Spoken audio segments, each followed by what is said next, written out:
इंसानी तारीख का दामन हजारों बरसों पर मुहीत है। इस जमीन ने अजीमुशान बादशाहों को देखा, जबरदस्त सल्तनतों को बनते और बिगड़ते देखा, मगर इस सारी तारीख में एक सिलसिला ऐसा है जो कभी मुनक़ता नहीं हुआ। एक ऐसी कड़ी जो पहले इंसान से शुरू हुई और आखिरी नबी सल्लल्लाहु अलैहि वसल्लम पर आकर मुकम्मल हुई।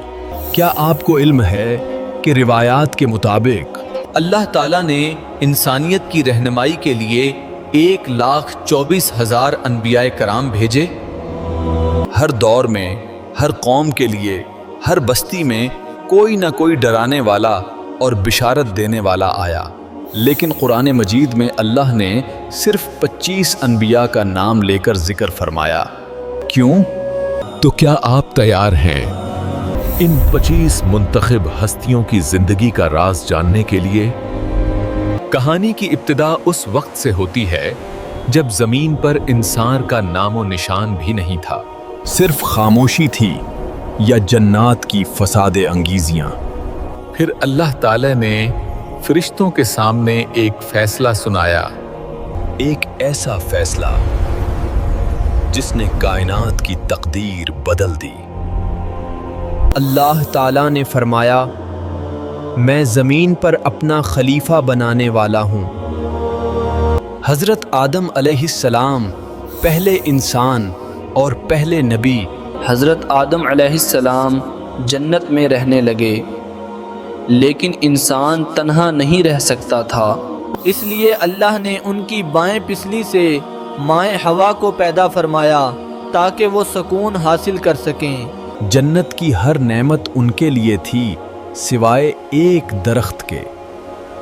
अल्लाह ने फरमाया, इस दरख्त के करीब भी मत जाना वरना नुकसान उठाने वालों में से हो जाओगे। लेकिन वो दुश्मन, वो इब्लीस जो कसम खा चुका था कि वो इंसान को भटकाएगा, उसने हमला किया। ताकत से नहीं बल्कि वसवसे से। उसने कस्में खाकर कहा, मैं तो तुम्हारा खैर खा हूँ, ये दरख्त तो तुम्हें हमेशगी की बादशाहत देगा।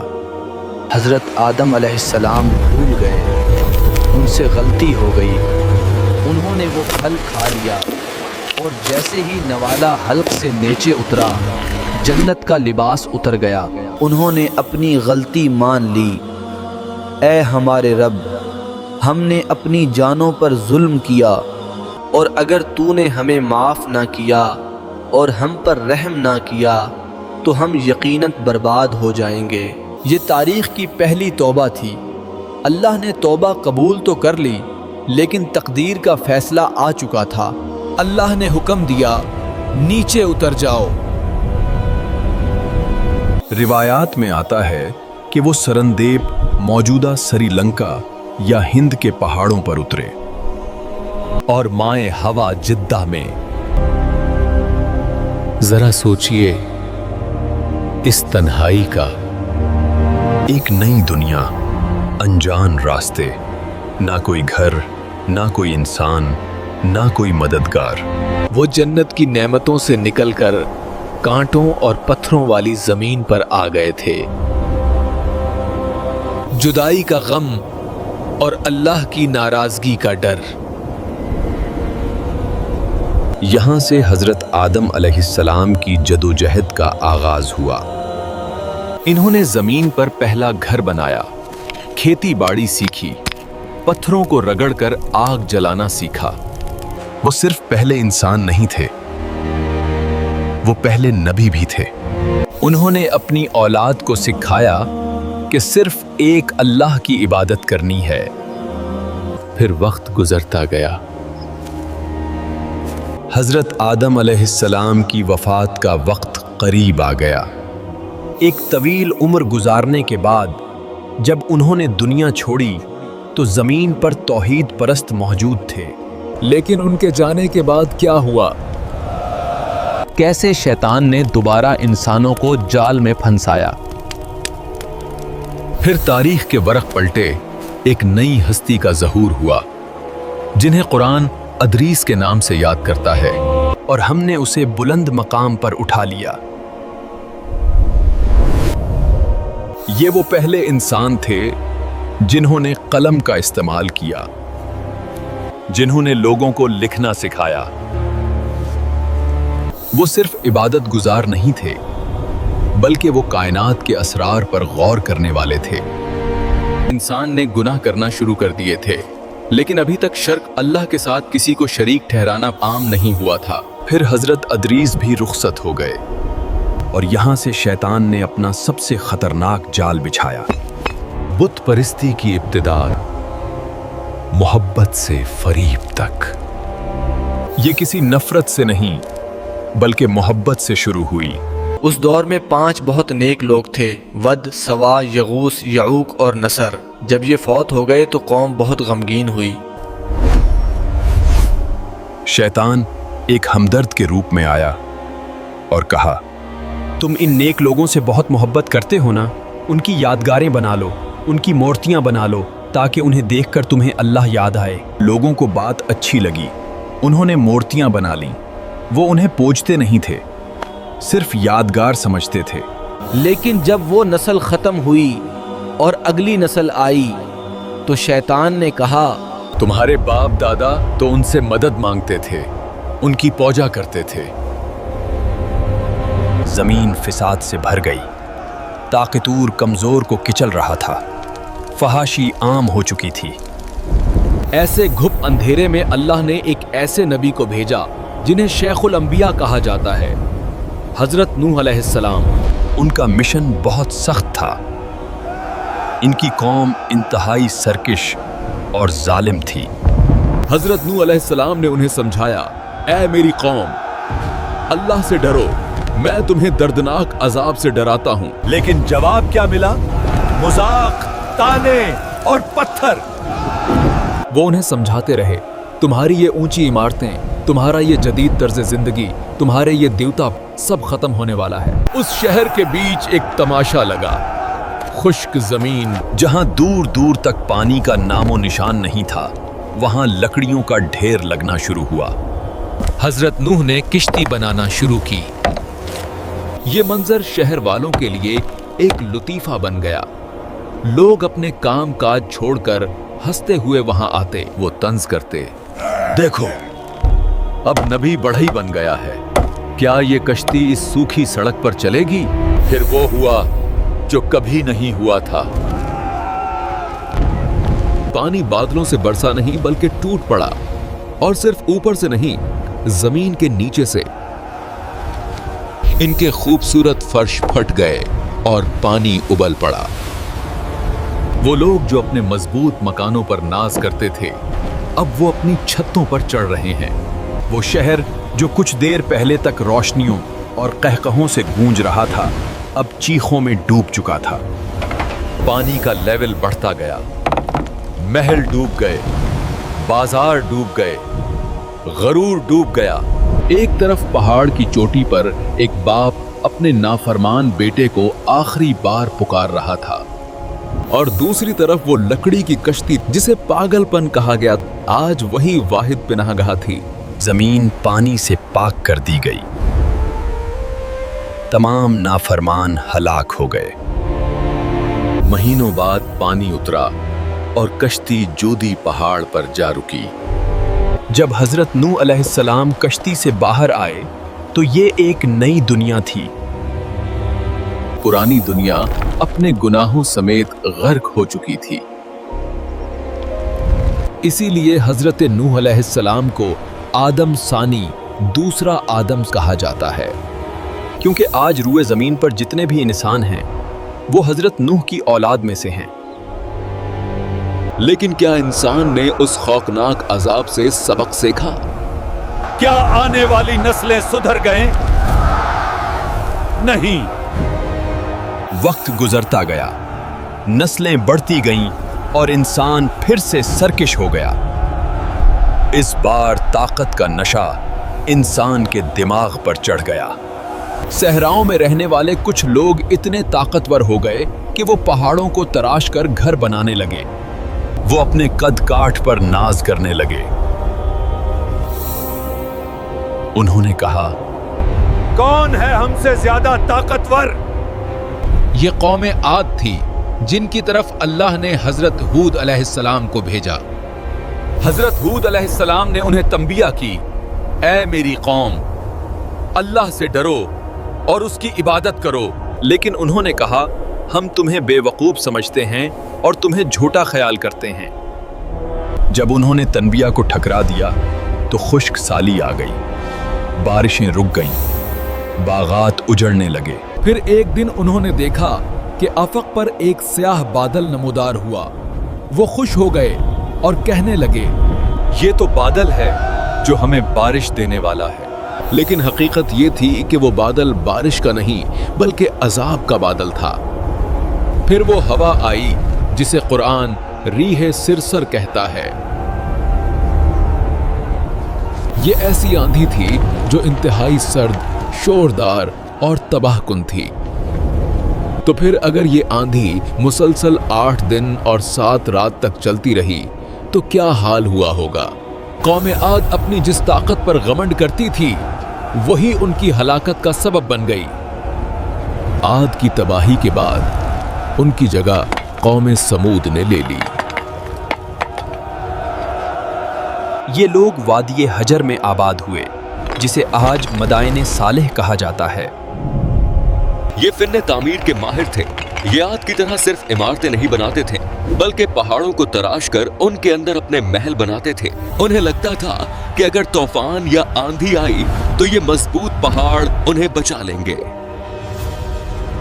अल्लाह ने उनकी हिदायत के लिए उन्हीं में से एक मुअज़्ज़िज़ इंसान हज़रत सालेह अलैहिस्सलाम को नबी बनाकर भेजा।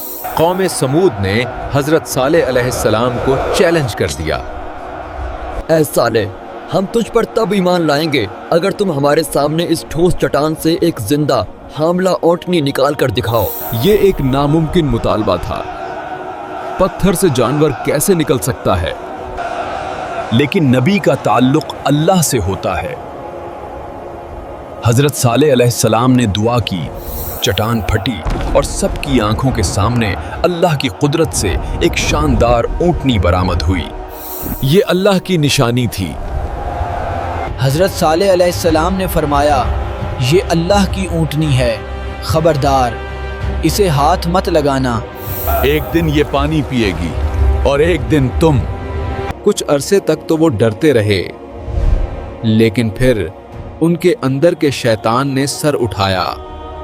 चंद शरीर और बदबख्त लोगों ने मंसूबा बनाया। उनका लीडर कदार बिन सालिफ आगे बढ़ा और उसने अल्लाह की निशानी इस मासूम ऊँटनी की कूंचें काट दी और उसे बेदर्दी से कत्ल कर दगा। फिर उन्होंने इकट्ठे होकर हज़रत सालेह अलैहिस्सलाम से कहा, अगर तुम सच्चे रसूल हो तो ले आओ अजाब। हजरत सालेह अलैहिस्सलाम ने रोते हुए अपनी कौम को देखा और सिर्फ एक जुमला कहा, अपने घरों में 3 दिन और मजे कर लो।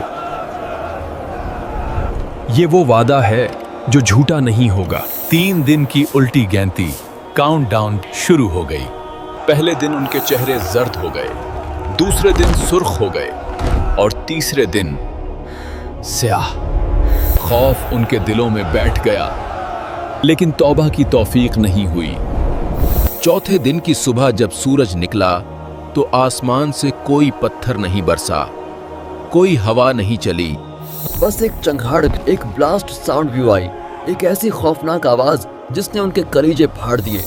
वो अपने मजबूत पहाड़ों में तराशे हुए घरों के अंदर ही ऊंधे मुंह गिरकर हलाक हो गए। आज भी जब आप मदाइने सालेह जाएं तो वो वीरान घर गवाही देते हैं कि अल्लाह की पकड़ बहुत सख्त है। अब तारीख का रुख बदलने वाला था। अब तक अंबिया आते थे और एक कौम तक महदूद रहते थे, लेकिन अब अल्लाह एक ऐसे इंसान को पैदा करने वाला था जिसे कौम नहीं बल्कि उम्मत का बाप बनना था। एक ऐसा नौजवान जो अकेला पूरी कायनात के बातिल निजाम से टकराने वाला था। हजरत इब्राहीम अलैहिस्सलाम ने सबसे पहले अपने वालिद आज़र को नसीहत की। پھر اللہ تعالیٰ نے نمرود کے مقابلے میں حضرت ابراہیم علیہ السلام کو مظہر فرمایا۔ قرآن مجید میں سورہ البقرہ آیت 258 میں آتا ہے، کیا تم نے اسے نہیں دیکھا جس نے ابراہیم سے اس کے رب کے بارے میں جھگڑا کیا، اس بنیاد پر کہ اللہ نے اسے بادشاہت دی تھی؟ جب حضرت ابراہیم علیہ السلام نے کہا میرا رب وہ ہے جو زندہ کرتا ہے اور مارتا ہے، نمرود نے کہا میں بھی زندہ کرتا ہوں اور مارتا ہوں۔ حضرت ابراہیم علیہ السلام نے کہا، میرا رب تو سورج کو مشرق سے نکالتا ہے، تم اسے مغرب سے نکال کر دکھاؤ۔ بس وہ کافر حیران رہ گیا۔ جب سالانہ میلہ لگا اور پوری قوم شہر سے باہر چلی گئی، حضرت ابراہیم علیہ السلام اکیلے بت خانے میں داخل ہوئے۔ وہاں بڑے چھوٹے بے شمار بت سجے تھے۔ آپ نے کلہاڑا اٹھایا اور سب بت توڑ ڈالے، مگر سب سے بڑے بت کو چھوڑ دیا اور کلہاڑا اس کے کندھے پر لٹکا دیا۔ جب لوگ واپس آئے تو ہلچل مچ گئی۔ انہوں نے کہا، ہمارے خداؤں کو کس نے توڑا؟ کچھ لوگوں نے کہا، ہم نے ایک نوجوان کو ذکر کرتے سنا ہے جسے ابراہیم کہا جاتا ہے۔ حضرت ابراہیم علیہ السلام کو دربار نمرود میں لایا گیا۔ وہاں ہزاروں لوگ جمع تھے۔ نمرود کے درباریوں نے پوچھا، اے ابراہیم، کیا تم نے ہمارے خداؤں کو توڑا ہے؟ حضرت ابراہیم علیہ السلام نے نہایت حکمت سے کہا، یہ جو بڑا بت ہے شاید اسی نے کیا ہو، اس سے پوچھ لو اگر یہ بول سکتا ہے۔ یہ جواب سن کر وہ سب لاجواب رہ گئے۔ انہیں معلوم تھا کہ یہ بت بولنے کی طاقت نہیں رکھتے۔ ان کے ضمیر نے گواہی دی کہ یہ بت محض بے جان پتھر ہیں۔ مگر تکبر اور ضد نے انہیں حق قبول کرنے سے روک دیا۔ اب فیصلہ ہوا کہ ابراہیم کو ایک عبرتناک سزا دی جائے۔ انہوں نے کہا، اسے آگ میں جلا دو اور اپنے خداؤں کی مدد کرو۔ تاریخ اور تفاسیر میں آتا ہے کہ پوری قوم نے کئی دنوں تک لکڑیاں جمع کیں، منجنیق چلی اور حضرت ابراہیم علیہ السلام دہکتے شالوں کے اندر جا گرے۔ لیکن اسی لمحے اللہ نے حکم دیا، اے آگ، ابراہیم پر ٹھنڈی اور سلامتی والی ہو جا۔ آگ ٹھنڈی ہو گئی، شعلے بجھ گئے اور حضرت ابراہیم علیہ السلام سلامت باہر نکل آئے۔ یہ منظر دیکھ کر سب حیران رہ گئے۔ ان کے خداؤں کی بے بسی اور اللہ کی قدرت سب کے سامنے عیاں ہو گئی۔ لیکن نمرود کا تکبر مزید بڑھ گیا۔ اس نے کہا، یہ سب جادو ہے۔ اس معجزے کے بعد بھی قوم ایمان نہ لائی۔ حضرت ابراہیم نے ہجرت کا فیصلہ کیا۔ ان کے ساتھ صرف ان کی بیوی سارہ اور ان کی بھتیجے حضرت لوط علیہ السلام ایمان لائے۔ یہاں سے راستے جدا ہوئے۔ حضرت ابراہیم علیہ السلام کی آزمائشیں شروع ہو گئی تھیں۔ صحراؤں کی سختی، ریت کی لہر اور تنہائی نے ان کے صبر کی جانچ لی۔ دوسری طرف حضرت ابراہیم علیہ السلام فلسطین کی طرف آئے۔ عمر ڈھل چکی تھی، بالوں میں سفیدی اتر آئی تھی اور اولاد کی کوئی امید باقی نہ رہی تھی، لیکن اللہ نے ان کے صبر کا پھل دیا۔ ان کی دوسری اہلیہ ہاجرہ کے بطن سے اللہ نے ایک خوبصورت بیٹا عطا کیا، حضرت اسماعیل علیہ السلام۔ ابھی خوشی دل میں اتری ہی تھی کہ ایک اور امتحان دروازے پر آ کھڑا ہوا۔ حکم ملا، اپنی بیوی اور ننھے بچے کو مکہ کے بے آباد اور ویران ریگستان میں چھوڑ آؤ۔ ایک بوڑھا باپ اپنے جگر کے ٹکڑے کو وہاں چھوڑ آیا جہاں نہ پانی تھا نہ سایہ۔ یہ فیصلہ محبت کا نہیں تھا، یہ صرف اللہ کا حکم تھا۔ اور پھر اسی ویران ریگستان میں اللہ نے رحمت اتار دی۔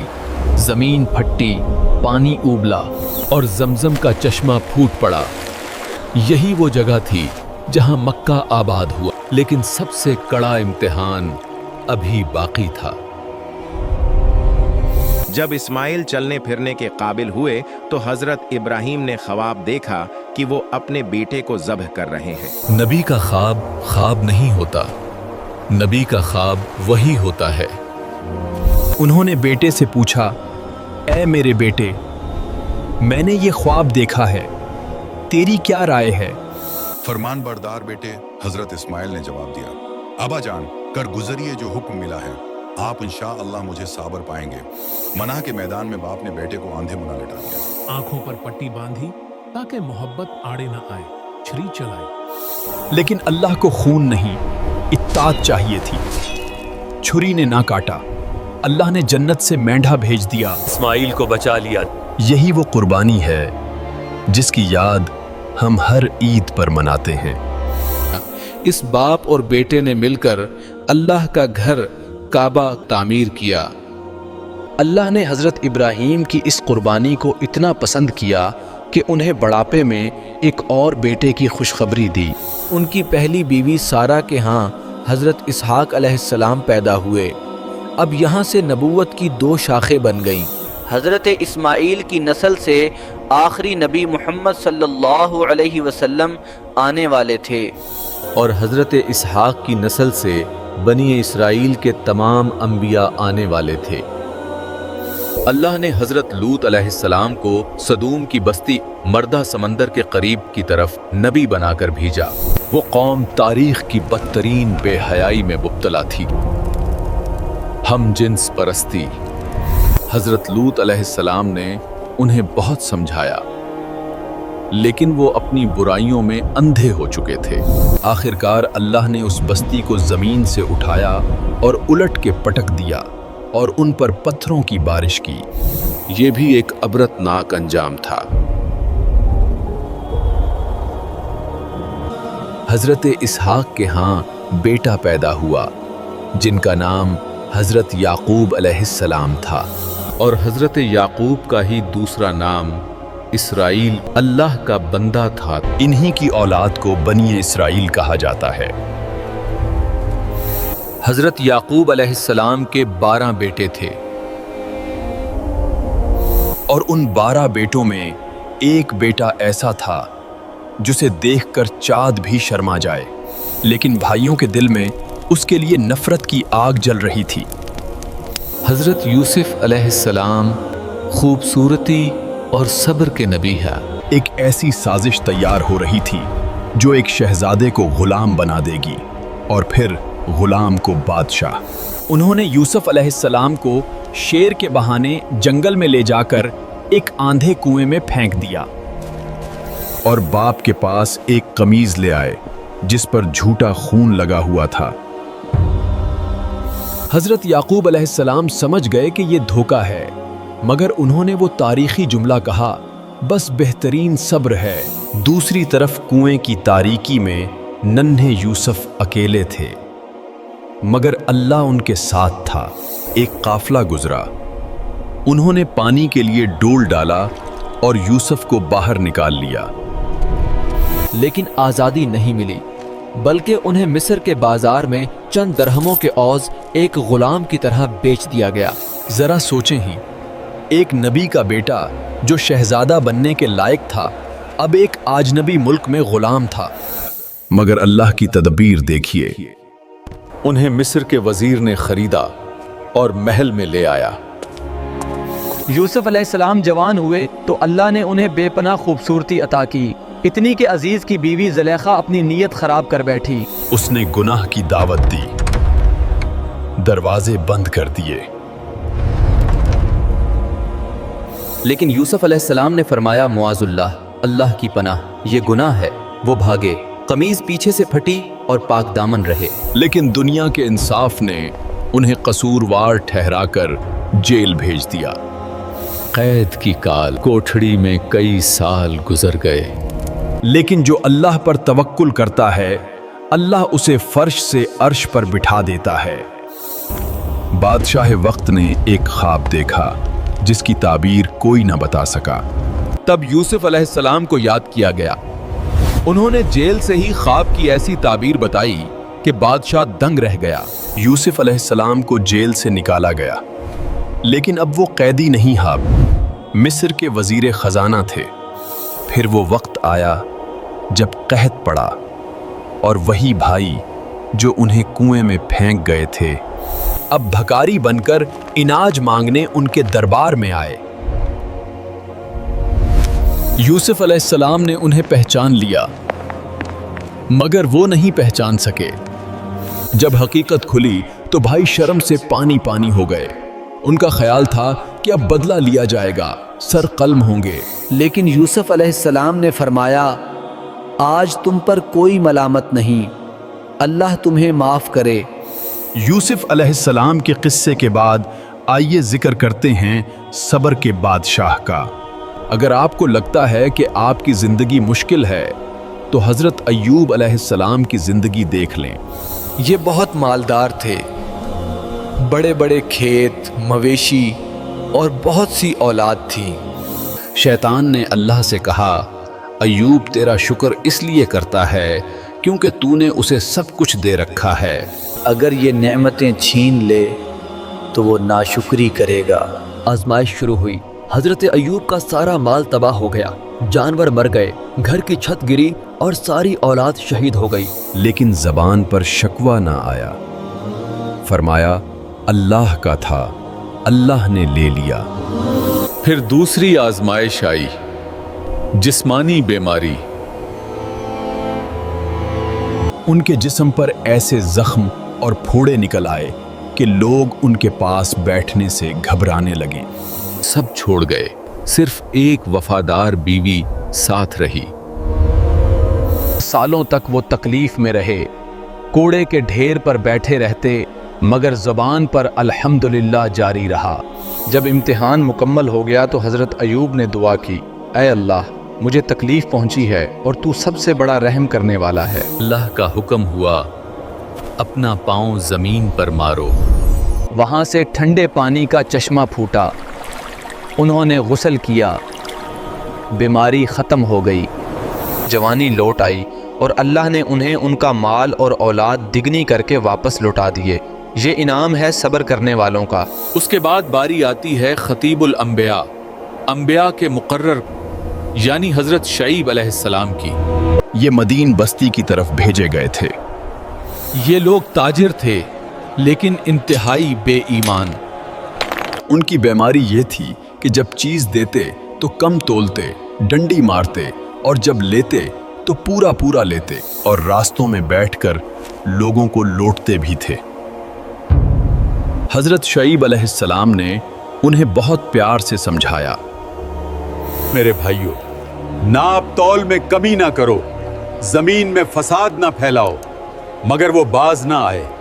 उन्होंने कहा, ऐ शुएब, क्या तुम्हारी नमाज तुम्हें ये सिखाती है कि हम अपना माल अपनी मर्जी से खर्च ना करें? जब वो अपनी हट धर्मी से बाज ना आए तो अल्लाह का अजाब बादल की सूरत में आया। लोग समझे छांव आ गई है।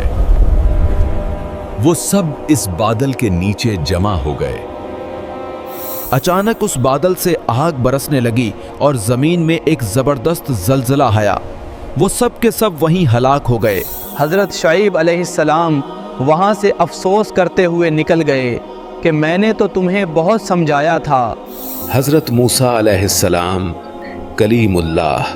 वक्त का पहिया घूमा और हम मिस्र की सरजमीन पर आ पहुंचे। यहाँ बनी इसराइल जो कभी यूसुफ अलैहिस्सलाम के दौर में मुअज़्ज़ज़ मेहमान अब बदतरीन गुलाम बन चुके थे। उनकी पेठों पर कोड़े बरसाए जाते और इनकी नस्ल को बेरहमी से ख़त्म किया जाता। ये जुल्म फिरौन का था, जिसने एक ख्वाब देखा था कि बनी इसराइल का एक लड़का उसकी सुल्तनत को ख़त्म कर देगा। वो तकदीर से लड़ने निकला था। एक माँ ने अपने बच्चे को बचाने के लिए लकड़ी के एक संदूक में डाला और ठंडे दिल के साथ उसे दरियाए नील की मौजों के हवाले कर दिया। जरा अल्लाह की शान देखिए, मौजें इस संदूक को कहीं और नहीं बल्कि सीधा फिरौन के महल ले गईं। फिरौन जिस बच्चे को शहर शहर ढूंढ रहा था, अल्लाह ने उसी बच्चे को उसकी अपनी गोद में उसके अपने खर्चे पर पलवा दिया। ये बच्चा कोई और नहीं हज़रत मूसा अलैहिस्सलाम थे। मूसा अलैहिस्सलाम फिरौन के महल में शहजादों की तरह पले बढ़े, लेकिन एक दिन उनके हाथ से अनजाने में एक मिस्री कत्ल हो गया। वो मिस्र छोड़कर मदीन चले गए। वहां कई साल रहे, शादी की और बकरियां चराईं।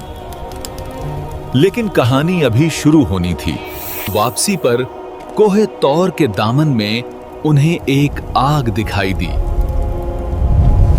وہ آگ لینے گئے تو وہاں سے آواز آئی، اے موسیٰ، میں ہی اللہ ہوں، سارے جہانوں کا رب۔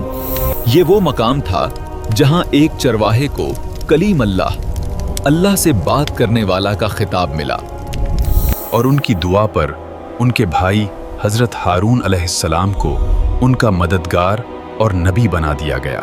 اب مقابلہ شروع ہوا۔ دو فقیر بغیر کسی فوج دنیا کے سب سے بڑے سپر پاور فرعون کے دربار میں جا کھڑے ہوئے۔ انہوں نے کہا، بنی اسرائیل کو چھوڑ دے۔ فرعون نے قہقہ لگایا، میں تمہارا رب علیہ ہوں، یہ جادو ہے جو تم لائے ہو۔ فیصلہ یہ ہوا کہ مقابلے کا دن رکھا جائے۔ وہ تاریخ کا سب سے بڑا دن تھا۔ ایک طرف مصر کے 70,000 ماہر جادوگر اور دوسری طرف تنہا موسیٰ۔ جادوگروں نے اپنی رسیاں پھینکی تو وہ دیکھنے والوں کو سانپ محسوس ہونے لگے۔ پوری آبادی دہشت زدہ ہو گئی۔ تب اللہ نے فرمایا، اے موسیٰ، خوف نہ کر، اپنی لاٹھی پھینک۔ جیسے ہی لاٹھی زمین پر گری وہ ایک بہت بڑا اڑدھا بن گئی اور جادوگروں کے سارے سانپوں کو نگل گئی۔ جادوگر بھی جو فن کے ماہر تھے فوراً پمجھ گئے کہ یہ کسی انسان کا کام نہیں ہو سکتا۔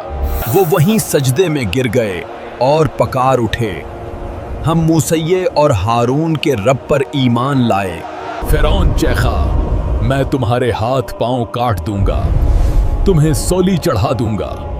فرعون کا غصہ آسمان کو چھونے لگا۔ اللہ کا حکم آیا کہ راتوں رات بنی اسرائیل کو لے کر نکل جاؤ۔ موسیٰ علیہ السلام اپنی قوم کو لے کر نکلے۔ سامنے بحر احمر، ریڈ سی ہین کا گہرا سمندر تھا اور پیچھے فرعون کا لشکر۔ موت دونوں طرف رقص کر رہی تھی۔ انہوں نے لاٹھی سمندر پر ماری، پانی پھٹ گیا، سمندر کے بیچ میں خشک راستہ بن گیا۔ بنی اسرائیل گزر گئے، اور جب فرعون اپنے تکبر کے ساتھ بیچ سمندر میں پہنچا تو اللہ نے پانی کو ملنے کا حکم دے دیا، وہ غرق ہو گیا۔ اس کے بعد بنی اسرائیل کو صحرا میں منو سلوی ملا، تر ملی، لیکن ان کی ہٹ دھرمی ختم نہ ہوئی۔ حضرت موسیٰ کی غیر موجودگی میں انہوں نے بچڑے کو پوجنا شروع کر دیا۔ حضرت ہارون نے انہیں بہت روکا مگر وہ باز نہ آئے۔ یہ حضرت موسیٰ اور ہارون کی زندگی مسلسل جدوجہد اور صبر کی داستان ہے۔ انہی کے دور کے قریب ایک اور نبی کا ذکر قرآن میں بہت مختصر مگر اعزاز کے ساتھ آیا ہے، حضرت ذوالکفل علیہ السلام۔ ان کے بارے میں زیادہ تفصیلات نہیں ملتے، لیکن اللہ نے انہیں قرآن میں صابرین، صبر کرنے والوں، روایت کے مطابق یہ ایک ایسے نیک بندے تھے جنہوں نے نبی ہونے کے باوجود اپنی قوم کی ذمہ داریاں نبھائیں کی فہرست میں شمار کیا ہے۔ دن کو روزہ رکھتے اور رات کو قیام کرتے اور کبھی غصہ نہ کرتے۔ انہوں نے جو وعدہ کفلان لیا اسے پورا کر دکھایا۔